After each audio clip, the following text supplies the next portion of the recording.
அனைவருக்கும் வணக்கம். தெய்வீக பலன்கள் சேனல் சார்பாக தங்களை அன்புடன் வரவேற்கிறோம்.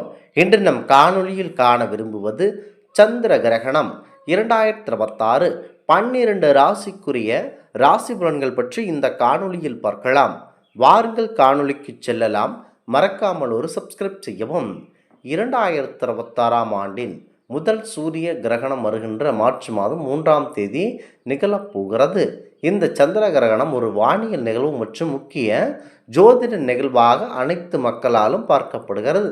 மார்ச் 3ஆம் தேதி நிகழ உள்ள இந்த சந்திர கிரகணம் இந்தியாவில் பிற்பகல் 3:20 தொடங்கி மாலை 6:47 முடிவடையும்.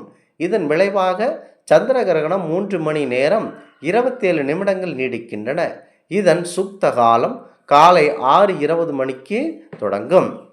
2026 ஆண்டின் முதல் சந்திர கிரகணம் மார்ச் 3ஆம் தேதி இந்தியாவிலும் உலகெங்கிலும் உள்ள பல நாடுகளிலும் தெரியும். இந்தியாவில் இந்த சந்திர கிரகணம் டெல்லி, உத்தரப்பிரதேசம், மகாராஷ்டிரா மற்றும் ராஜஸ்தானில் தெரியும். இது வடகிழக்கு மாநிலங்களில் அஸ்ஸாம், அருணாச்சல பிரதேசம், மிசோரம், நாகாலாந்து, மணிப்பூர் மற்றும் மேற்கு வங்காளத்தில் சில பகுதிகளிலும் தெரிகின்றன. 2026 ஆண்டில் முதல் சந்திர கிரகணத்தின் தாக்கம் 12 ராசியிலும் எப்படி இருக்கும் என்பதை பற்றி தெரிந்து வைத்துக் கொள்ள வேண்டும். முதலாவதாக மேச ராசி நண்பர்களுக்கு இந்த சந்திர கிரகணத்தின் தாக்கம் உங்களின் உணர்ச்சிகள் ஏற்ற இறக்கங்களும் இருக்கும். எனவே அவசர முடிவுகளை தவிர்க்க வேண்டும். நண்பர்களுடனும் நெட்வொர்க்கிங் செய்யும் போது கவனமாக இருக்க வேண்டும். உங்களுக்கு சற்று மந்தமாகத்தான் இருக்கின்றது. மேச ராசியை பொறுத்தவரை இந்த மாதத்தில் இந்த சந்திர கிரகணத்தால் பெருமடி உழப்போகிறது. ஆகமையால் அமைதியுடனும் செயல்பட வேண்டும். முக்கியமாக நண்பர்களிடத்திலே நீங்கள் அதிகமாக கஷ்டப்பட்டு கொண்டிருந்திருப்பீர்கள். அவர்கள் அந்த கஷ்டத்தை பெரிதும் எண்ணாமல் உங்களை தூற்றச் செய்வார்கள். ஆகமையால் நண்பர்கள் ஏதேனும் வேலை என கூப்பிட்டாலும் செல்ல வேண்டாம். அடுத்ததாக ரிஷபராசி நண்பர்கள், சந்திர கிரகணத்தின் தாக்கம் தொழில் மற்றும் நற்பெயர் திடீர் மாற்றங்கள் ரிஷபராசியினருக்கு ஏற்படக்கூடும். மூத்தவர்களுடன் கருத்து வேறுபாடுகளை தவிர்த்து பொறுமையுடன் கடைபிடித்து செயல்பட வேண்டும். இதுவே உங்களுக்கு நன்மையை பயக்குகின்றன. அடுத்ததாக மிதுனம் ராசி நண்பர்கள், சந்திர கிரகணத்தின் தாக்கம் வெளிநாட்டு பயணம் மற்றும் உயர்கல்வி தொடர்பான விஷயங்களில் குழப்பங்கள் ஏற்படலாம். மத ஆன்மீக சிந்தனை மற்றும் மாறக்கூடும். குறிப்பாக உங்களுக்கு குழப்பம் ஏற்பட அதிகப்படியான வாய்ப்பு இருக்கின்றன. ஆகமையால் சற்று அமைதியுடன் இருக்க வேண்டும். எந்த ஒரு ஜாமீன் கையெழுத்தோ திருமணத்திற்கு முன்னின்று நடத்த வைக்கக்கூடிய அந்த மாதிரி செயல்கள் எதுவும் செய்ய வேண்டாம். அடுத்ததாக கடகராசி நண்பர்களுக்கு சந்திர கிரகணத்தின் தாக்கம் உங்களுக்கு பண விஷயங்கள் மற்றும் முதலீடுகளில் எச்சரிக்கையாக இருக்க வேண்டும். ஏனென்றால் ஏதேனும் நண்பர்களிடத்திலே ஏதேனும் பணத்தை வைத்து கொண்டு இதனை பத்திரமாக செலவிடு, நான் அப்போது வாங்கிக் கொள்கிறேன், இந்த கடன் வைத்துக்கொள், இந்த மாதிரியாக நிதி சம்பந்தப்பட்ட எந்த ஒரு செயலையும் நண்பர்களிடம் கொடுத்து செய்ய வைக்க வேண்டாம். அவர்கள் கண்டிப்பாக ஏமாற்றக்கூடிய அதிகப்படியான வாய்ப்பு இருக்கின்றன. இந்த சந்திர கிரகணம் உங்களுக்கு சற்று மந்தமாகத்தான் இருக்கின்றன.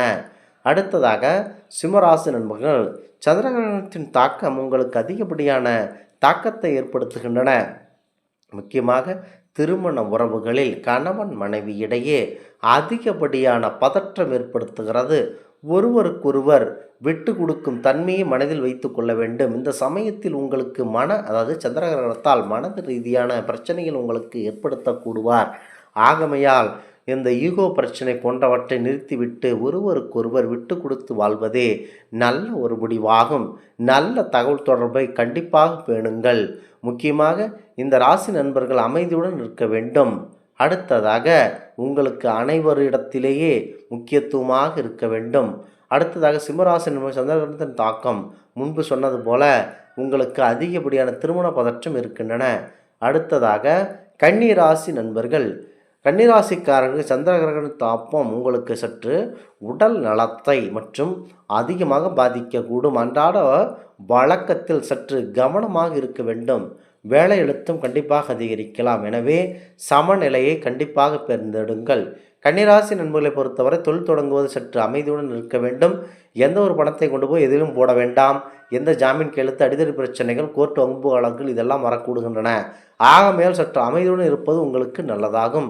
கன்னிராசியை பொறுத்தவரை பொறுமையுடன் ஆன்மீக எண்ணம் அதிகமாக கொண்டீர்கள் என்று சொன்னால் உங்களுக்கே வெற்றி. அடுத்ததாக துலாம் ராசிக்காரர்கள், சந்திர கிரகணம் என்ன செய்கிறது என்றால் காதல் உறவுகளில் குழப்பம் ஏற்பட்டு பிரிய வாய்ப்பு அதிகமாக இருக்கின்றன. படைப்பு வேலையில் இருந்தால் புதிய வாய்ப்புகள் தாராளமாக பெறலாம். முக்கியமாக உங்கள் குடும்பத்தில் அதிகப்படியான பிரச்சனை எழக்கூடும். முக்கியமாக துலாம் ராசியை பொறுத்தவரை எந்த தொழிலும் இந்த சமயத்தில் தொடங்கினீர்கள் என்று சொன்னால் அது உங்களுக்கு அதிகப்படியான நட்டத்தை ஏற்படுத்தி உங்களுக்கு மாபெரும் அடியை கொடுக்கக்கூடும். ஆகமையால் அமைதியுடன் இருக்க வேண்டும்.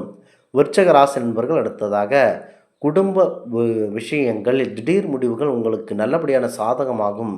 உங்கள் தாயிடமிருந்து உங்களுக்கு ஆதரவு அதிகப்படியாக கிடைக்க இருக்கின்றன.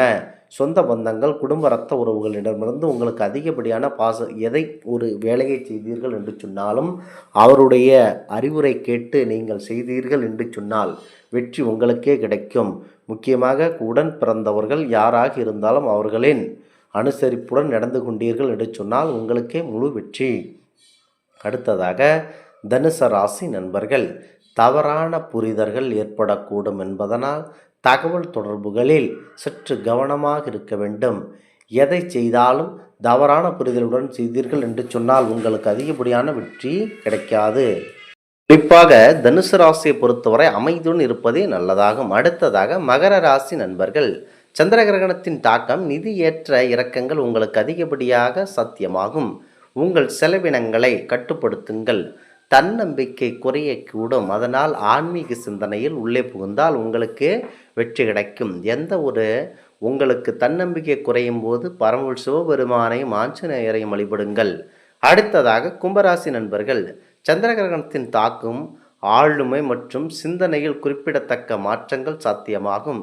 முக்கியமான முடிவுகளை கவனமாக எடுக்க வேண்டும். அடுத்ததாக மீனம் ராசி நண்பர்கள், மீனராசிக்காரர்களுக்கு சந்திர கிரகணத்தின் தாக்கம் மனப்பதட்டம் அல்லது பழைய பிரச்சனைகள் மீண்டும் துளக்கூடும். தியானம் மற்றும் அனைத்து விதமான அமைதியுடன் இருக்க வேண்டும். முக்கியமாக தியானத்தை மனதில் நினைத்து கொண்டு செயல்பட்டீர்கள் என்று சொன்னால் அனைத்தும் உங்களுக்கே வெற்றியாகும். இந்த ஆன்மீக தகவல் உங்களுக்கு பிடித்து இருந்தால் தெய்வீக பலன்கள் சேனலை கண்டிப்பாக சப்ஸ்கிரைப் செய்து கொள்ளவும். மீண்டும் ஒரு நல்லதொரு காணொளியில் உங்களை சந்திக்கிறோம். நன்றி, வணக்கம்.